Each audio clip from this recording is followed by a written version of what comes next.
पहलगाम घटना पर बोले सुमंगल सिंह, देश हित में बने सरकारी तंत्र की कमजोरी को देखने का समय सरकार, विपक्ष और देशवासियों के पास समय नहीं है। पहलगाम आतंकी घटना के मृतकों को श्रद्धांजलि देते हुए ऑपरेशन विजय सुप्रीमो ने सरकार, विपक्ष व पूरे देशवासियों को दोषी ठहराया।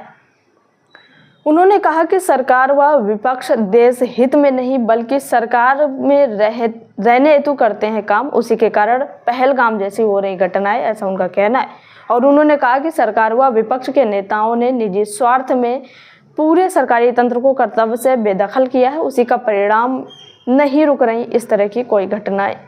पहलगाम घटना पर बोले सुमंगल सिंह, जाति व धर्म की बढ़ती नफरत न सिर्फ भारत के लिए बल्कि पूरे विश्व के लिए खतरनाक है, जिसको रोकना जरूरी है। और उन्होंने आगे क्या कहा, आप भी सुनिए। पहलगाम में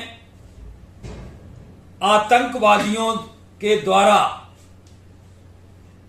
करीब 26 लोगों की जो नृशंस हत्या की गई है, उसकी हम कड़े शब्दों में निंदा करते हुए सभी को भावभीनी श्रद्धांजलि देते हैं।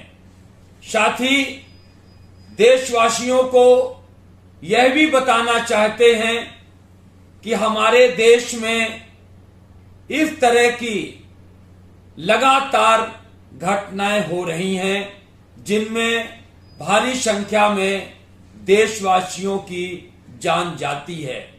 और जब जब ऐसी घटनाएं होती हैं तो देश के अंदर एक नाराजगी उत्पन्न होती है, लोग विरोध प्रदर्शन करते हैं, सरकार और विपक्ष अपनी प्रतिक्रिया करता है और कुछ कार्रवाई करके वह मामला शांत हो जाता है।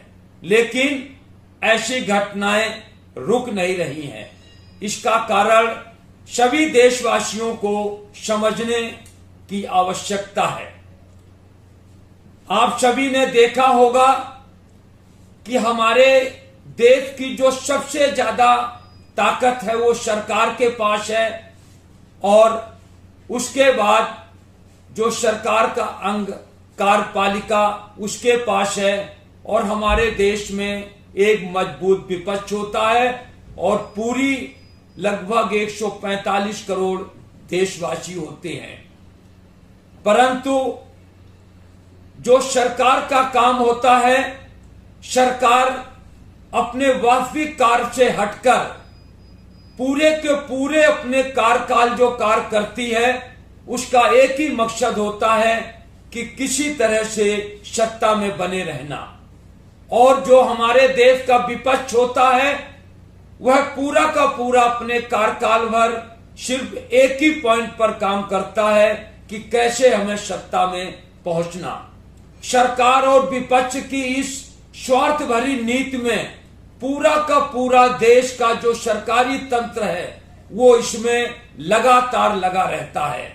सरकारी तंत्र को जो वास्तविक कार्य करना चाहिए, वह सरकारी तंत्र अपना वास्तविक कार्य नहीं कर पाता है।